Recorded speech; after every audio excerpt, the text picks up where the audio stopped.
العیاذ باللہ، نستجیر باللہ، خدا فقر و فاقے و تنگ دستی و افلاس سے ہماری امت کو نجات عطا فرمائے۔ ایک نہیں بلکہ دو مسئلے اس پر یاد آنے جو اہم مبتلا میں ہیں۔ بعض گھرانے کثیر العیال شخص ہیں، ایک کمانے والا اور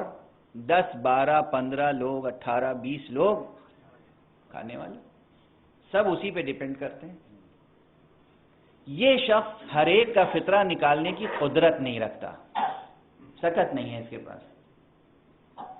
تو یہ طریقہ شریعت نے بتایا خود کہ جو گھر کا ذمہ دار ہے سب سے پہلے وہ خود فطرہ نکالے گا، کہے گا یہ پروردگار میں فطرہ نکالتا ہوں اپنی طرف سے، واجب قربتاً اللہ، یہ فطرہ دے دے گا اپنی بیوی کے ہاتھ میں، بیوی اسے قبول کر لے گی، پھر وہ کہے گی کہ یہ فطرہ میں نکالتی ہوں پروردگار واجب قربتاً اللہ، وہ پھر ماں کے ہاتھ میں دے دے گی، ماں، اس کے بعد باپ، پھر اولاد، اور اسی طرح پھر ایک ایک کر کے پورے گھر کے ہاتھ میں وہی چیز پھرا دی جائے گی، اور پھر وہ کسی اور فقیر کو، مستحق کو دے دیا جائے گا۔